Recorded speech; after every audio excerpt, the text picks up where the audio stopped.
Welcome back, everyone. We are here today with our first Cabral HouseCall of the weekend. Every single weekend, answering our community's questions, all things wellness, weight loss, anti-aging, and you name it, we work on it if it is involved with the mind, the body, getting this body healthy and balanced. So we've been doing this now for many years. It's something that I love to be able to do, to be able to open up the giant Ask Cabral document filled with all sorts of different questions from real people from all over the world. Yes, these are real questions from real people.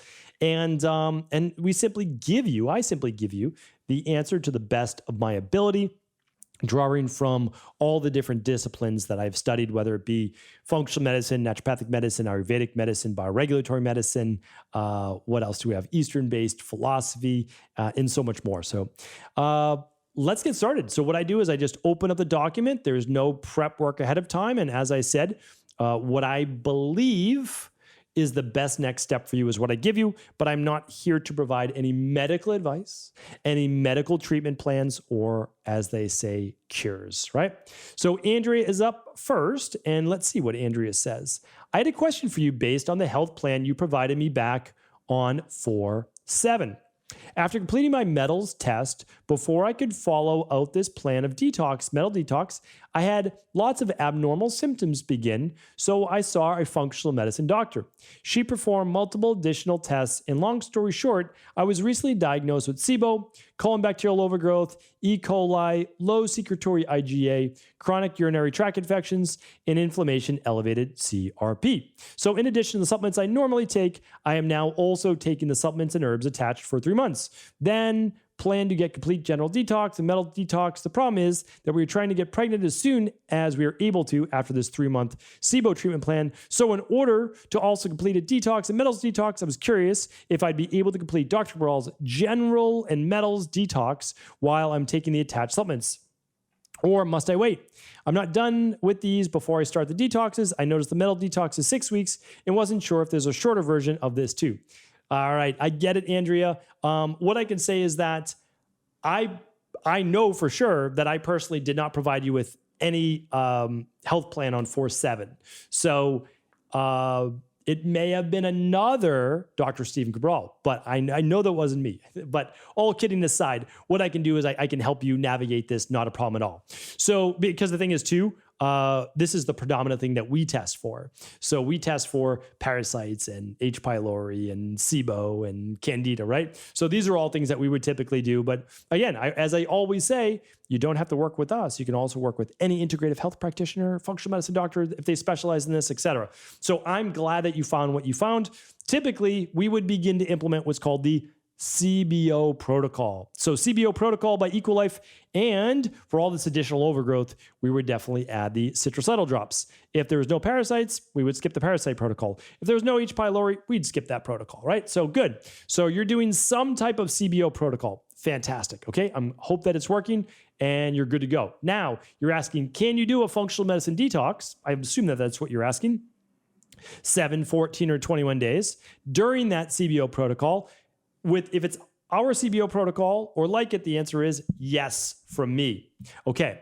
Now, if you're talking about the 6-week heavy metal detox, can you do that during the CBO protocol, the one that we recommend? The answer is yes, you can. So at week 6 of the CBO protocol, now we typically wait until it's done, so people aren't feeling overwhelmed. But if you don't feel overwhelmed, you could certainly start at week 6 of your 12-week protocol for your gut, and you can complete that 6-week heavy metal detox. Now you're saying, well, is there a shorter version? Well, there isn't, and the reason is that it's based on clinical science, and it's based on the research that I've shared with you on Craxel chlorella, cilantro, and vitamin C, and then we use a biofilm disruptor that will be helpful. But, again, you might already be on one. So that's that. Again, I don't have your plan in front of me because there's no documents to upload with Ask Cabral, but I think that will give you the answer that you're looking for.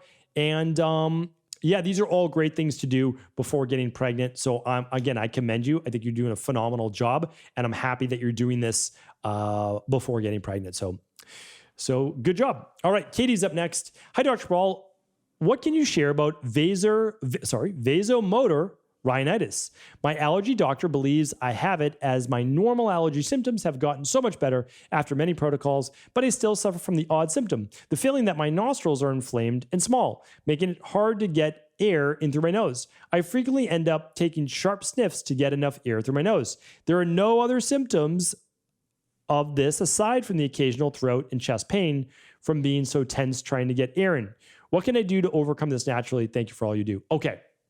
Happy to help with this. I suffered from eosinophilic rhinitis, vasomotor rhinitis. So I totally know where you're coming from. For those that have never heard about this, it's basically inflammation of your nasal passages. That's what rhinitis essentially is. It can come and go based on the heat. It can come and go based so let me give you a good example. My nose and eyes used to water when I would go from outside in college, cold weather, to inside warm weather. My eyes would water once I got into the cafeteria. And I remember this clear as day because it would happen every single time. And it wasn't good, right? But I was sick back then. 18 to 22 years old, I was sick. I wasn't doing well. So I had all these different symptoms. And I just thought that I was a bit strange, which I probably was. But also, I had this, and there were underlying root causes. Now I no longer have that. So this can all get better. Game changers for me was fixing my gut, which helped me to greatly rebalance the inflammation in my body, helped to get rid of my allergies. I had Candida overgrowth. I had bacterial overgrowth. I had H. pylori. That dramatically helped with my Th1, Th2 immune system. You most likely are Th2 dominant like I was. I can't say that you are. Again, I'm not here to provide a diagnosis. So fixing that helped tremendously. Using things like Hist Pro and vitamin C every day have been game changers for me. They're naturally antihistamines. What else? And let's just go to biomechanics now as well. Your nasal passages might be very small. Mine are, especially on my right side. I have a deviated septum on my right side, either from birth, how I was born, or I broke my nose twice when I was younger. One, when I was very young, like 6 months old, which you can't even say is technically a break. I won't go into the story today. Maybe I'll tell it another time. But I had serious issues with my nose due to a fall when I was only 6 months old from a very high height. Luckily, I'm still here. But anyway, my nose was shifted to one side and it was bleeding. Brought me to the doctor. It's very soft cartilage at 6 months old, but clearly it's a deformity of the nose. And then when I was younger, I broke it as well. So anyway, I have a deviated septum, harder to breathe through that side. What fixed it? Here's what fixed it. Consciously breathing through my nose all day when I can do it. And the other part is getting rid of and eliminating food sensitivities, namely dairy and gluten. Dairy is the big one though. When I got rid of that, I was able to breathe through my nose much easier, which was a game changer. And so hopefully through all of that, that is helpful because if you have small nasal passages, you don't want any inflammation because then it makes it very difficult to breathe in through your nose.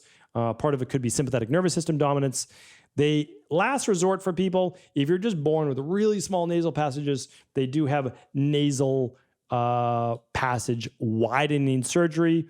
I've never opted for that. I'm never going to do it only because it messes with the balance that I have now in my nasal passages. So that's that. So a lot of options in their area, Andrea.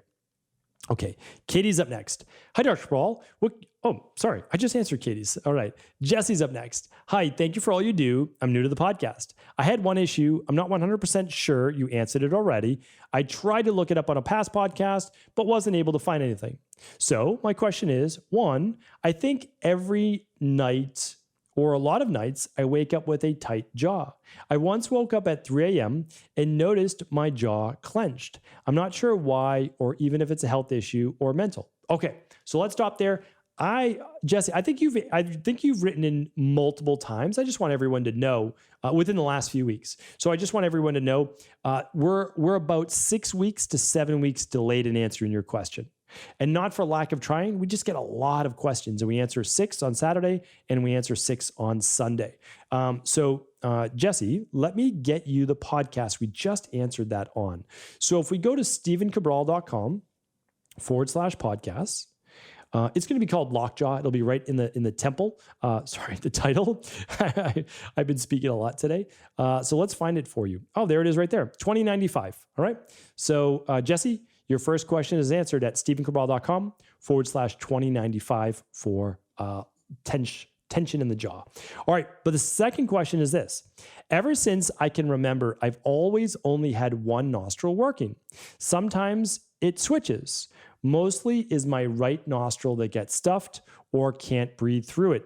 If you could shed some light on this, I'd appreciate it. Yeah, I'm happy to answer this. This is very interesting. I used to get this all the time too. I'd get one blocked nasal passage and it would switch sometimes. Sometimes it'd be more on one side. What gives? Why is this? Well, mine used to be more on my right side because it's my deviated septum. And whenever I was more inflamed or there was bacteria or yeast, it would get blocked. So here's the thing that I forgot to share with our friend Katie as well. One thing that was instrumental in helping, I did the CBO protocol. Now, again, it wasn't the CBO protocol that we have now. I wish it was because I had to do multiple. And the citracetyl drops, believe it or not, I used back in the day. So that was remarkably helpful. You could run the bacteria and parasite stool test, and you could run the Candida metabolic and vitamins test, and you could run the IgG food sensitivity test, all at Equilife. You can find those at stephencabral.com/labs. And if you get them as a bundle, you even save money there as well. So that's great. So that will tell you if you get issues in your gut, you may have them in your nose as well. I did because of all the antibiotics I took. People think like, oh, well, the antibiotics only kill the bad bacteria. Well, sure, but they also kill some good bacteria, and they throw off, believe it or not, the bacteria in your nasal passages and even on your skin, which is why I used to have folliculitis all the time too. All of those things have been fixed, luckily. Here's what I did. CBO protocol plus citracetyl drops for my gut, and then I did 3 weeks of neti pot once or twice a day. What did I do? Water with a little bit of real salt and a little bit, actually 2 drops of the citracetyl drops. And what I did was I washed out my nasal passages in the shower, and that helped to kill a lot of that bacteria locally in my nasal passages while doing the CBO protocol. Okay, the other thing that's very beneficial for 2 to 3 weeks is the Nasacort nasal spray. 2 to 3 squirts once or twice a day. I found that very beneficial as well. So there you go. That's where I would start, all right? Maggie's up next. Hi, Dr. Cabral. I'm a huge fan of your podcast and try to follow your advice as much as I can. I've struggled, by the way, thank you, Maggie, and thank you everyone for the kind words. I appreciate that. I've struggled with chronic pelvic pain and inflammation in my lower abdomen for about 9 years. I've had ultrasounds, CT scans, let's see what else. Therapy, physical therapy, Botox, antidepressants, put in birth control. Let's see. You name it, I've done it. Get it. I totally understand. So inflammation, all sorts of different things going on, recurring yeast infections, white coating on tongue, depression, anxiety, worsened, brain fog, overall feeling more fatigued. My immune system isn't as strong as it was pre-pain. After listening to your podcast, it made sense that Candida would be the culprit. So I'm currently on week 5 of the CBO. I've noticed a change in brain fog and yeast infections and overall mood, but I still have constant dull inflammation in my lower abdomen. What do you think this could be? Could it be caused by something else? The pain is worse if I worked out regularly or tends to be worse at night. Stop smoking weed as that would make the pain worse, maybe from the change in blood pressure. Not sure. Any advice is much appreciated. Thank you. Interesting. Really interesting. So I'm glad that you're doing the CBO protocol. Fantastic. Maybe add those citracetyl drops. They're just, again, there's specific instructions. You work up for 3 weeks and that's it. This is very interesting because you're getting a lot of benefit, but there's still that dull ache and inflammation in the lower abdomen. Now, your lower abdomen, I wish I had my little buddy Walter right there, but the lower abdomen, there's only one thing there, and that's your small intestines. So you still have 7 more weeks to go in the CBO protocol. So it could go all the way by then. It's interesting that I would ask you this. So here's a great podcast. It's strange that I'm referring to one of my own podcasts as great, so I'll apologize for that. But here's the reason why I think it's helpful. So here's a helpful podcast. That's a much nicer way of saying it because it might get you the results you're looking for. So listen to episode 2098 because I would ask you those questions and I would find out the answer by asking those questions. And our IHPs and our health coaches are trained to ask these questions as well. 2098, listen to that show. Because I would ask you, do you have the dull ache if you are fasting for the day? Is it there, meaning, is the dull ache there even if you don't eat food. That would give me my answer. So it could be a food that you're eating. It could be anything, honestly. It could be histamine-related foods. It could be dairy-related foods. It could be lectin-related foods. It could be, what else? Salicylate type foods. So that would give me the answer. If you didn't have it, if you didn't eat, okay, food sensitivity based. Let's look at what's going on, right? What those food sensitivities may be. So that's definitely what I would ask you. The interesting thing, though, is when you smoke weed, it makes the pain worse, when typically it would make the pain better. So you have to ask yourself, why would THC and maybe even CBD make the pain worse? Now, you didn't say CBD, so I'm wondering if you took CBD, will that actually help the pain? Probably not, because, cannabinoids aren't radically different than tetrahydrocannabinoids, which is THC. It just doesn't have as much of the psychoactive component. It's very interesting. This one I'm going to be thinking about for days. I'll tell you that, because I don't like being stumped. I stopped smoking weed as that would make the pain worse. That holds a key right there. It holds a key. And I don't have it right now because I would need to do a little bit of thinking and research on this. Okay, I'm going to mental note this. I may add it to next week's house calls as well. But I'm going to get back to you on this. It will be on a future podcast. I don't know where yet. Smoking weed, because I need to at least give you a working theory or hypothesis, right? And pain in the abdomen. It's obviously a sensitivity, but if you smoke it, you're not ingesting it. So I'm going to get back to you on this. And I'm going to reach out to our community. We have literally thousands of integrative health practitioners listening to this show. Give Maggie your best working theory of why smoking weed, marijuana, cannabis may make her abdomen feel worse. Let's think about this. Does smoking weed increase histamines? Potentially. Could it be a histamine issue? Let's have our community weigh in. On YouTube, just my name, Stephen Cabral, and the show is episode 2115. So on Instagram or YouTube, give Maggie your help and comments and theories, all right? And we'll sift through this. We'll work through it together. Let's bring the whole community in. Thousands of integrative health practitioners, all right? Let's help Maggie out on YouTube at Stephen Cabral, on Instagram at Stephen Cabral, and today's podcast is 2115. Unfortunately, it's not going to be on Instagram because we don't do a weekend post. So let's head on over to YouTube, all right? Just my name, Stephen Cabral. Look up episode 2115. Let's help Maggie out, okay? Next question is for James. James says, hi, Dr. Cabral. I have been diagnosed with diverticulitis, and I had an acute attack many times over the past 15 years. I've been told to get the operation. I take antibiotics when this happens, and no, that is not good for me. However, it's now 2 years since my last attack. I'm 65. I'm concerned I may need the operation in later years. How can I prevent it from happening and cure it with diet? I take your supplements, especially probiotics. What would you recommend? Trying to avoid an operation and trying to cure it. Okay, so we can't talk about medical cures or medical treatment protocols or diagnosis, but we can talk about rebalance of the body so that inflammation of the diverticuli or the intestines does not exist, right? So we want an anti-inflammatory diet. First things first. If you haven't run the bacteria and parasite stool test, we do that. If you can only run one, we run that. The second is we do the Candida metabolic and vitamins test. That's second best. You still want to run it if you can. And then third would be the IgG food sensitivity.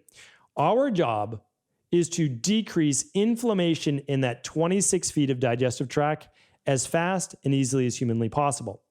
The next thing we want to do is remove the Candida, H. pylori, bacteria, parasites that could be causing the inflammation. The labs will tell that. Again, the labs are at stephencabral.com/labs. Those are all my recommendations for labs. Remember, the labs aren't mine. They're not Equalife's, but you need a doctor to sign off on them. That's what we do. And we ship them to you. You can do them all at home. Okay. The next thing is we want to be careful with diet. We want to be careful with diet and fiber with people with diverticulitis. They typically don't do well with a lot of fiber right away. They don't do well with a lot of vegetables right away. They don't do well with a lot of nuts and seeds right away. And they don't do well with a lot of grains right away. So you know what's working for your body right now. You're 2 years free from any diverticulitis attack, which, by the way, congratulations, James. That's amazing. You're doing great. So you're really doing great. So if you're doing the daily foundational protocol, keep doing it, right? Omega-3s can be dramatically helpful for this. So definitely, hopefully you're using the liquid omega-3 support. It's just less to break down. You can certainly use the soft gels, but the liquid omega-3 is great. You're taking your daily nutritional support. You're doing your daily probiotic that you're talking about. You're doing a great job. You really are. So fantastic. Enzymes could be tremendously helpful for you right now. And then we want to start to work back in a little bit of that fiber, but only in a healthy way, right? So you know what's working for your body right now. You might be grain-free. You might be seed-free. I know a lot of people I work with diverticulitis, they don't do well with seed grains, quinoa, amaranth, millet. They don't do well with seeds like flax seeds, the little seeds that can cause maybe some inflammation for them. But they do great with vegetables. They do great with fruit. They do great with carbs like oatmeal. So that's what we focus more on, and they can be very healthy doing that as well. So James, that's why I recommend, all right? Alex is up next. Hi, Dr. Cabral. And our last question of the day. I'm so thankful for all of the content and energy that you have pushed out for everyone. I appreciate that, Alex. My question is on Shilajit. When you take Shilajit, does it break a fast? Thanks again, Alex. All right. Anybody who wants to know about the Ayurvedic, it's not even an herb, it's a resin. The Ayurvedic resin called Shilajit, go on over to stephencabral.com/podcasts and type in Shilajit, Shilajit. Okay, that's how you spell it. You'll also see it in today's question as well. So let's, you know what? I'd love to be able to give you those podcasts too. Let's see if I can do that. So if we go to stephencabral.com/podcasts and we type it into the box, because it can really be a great product. The problem with Shilajit is that you need to watch out that it has been tested for heavy metals because it naturally contains heavy metals. You might say, well, why would I use a product that contains any heavy metals? Remember, you're getting a little bit of heavy metals in fruit and some vegetables and a lot of things because it's actually present in the soil. So a little bit naturally present in the soil, not a big deal. A lot, well, that's a problem. Okay, I talk about Shilajit on episode 1637, 1353, 1044, 506. It looks like my two biggest reviews on Shilajit, though, are 506 and 1673. So those are the ones that I recommend if you don't know what it is. Now, your question was, does it break a fast? That's what you asked, Alex. The good news is it doesn't. So you can use Shilajit during a fast. It will not break a fast. You can mix it with water and you're good to go. It has a very, very burnt, earthy based taste for anybody that's tasted it. If you have histamine issues, you may not like it. But it can be a good product to use. Typically pulsed, you might use it for like 3 weeks to 6 weeks and then not use it for a while. And then you might go back to it like once a year or twice a year or so. So Alex, hopefully that was helpful. Thank you everyone for tuning in to today's show. I appreciate you. Feel free to always share this information with anybody it could serve. And we'll be back tomorrow answering more of our community's questions.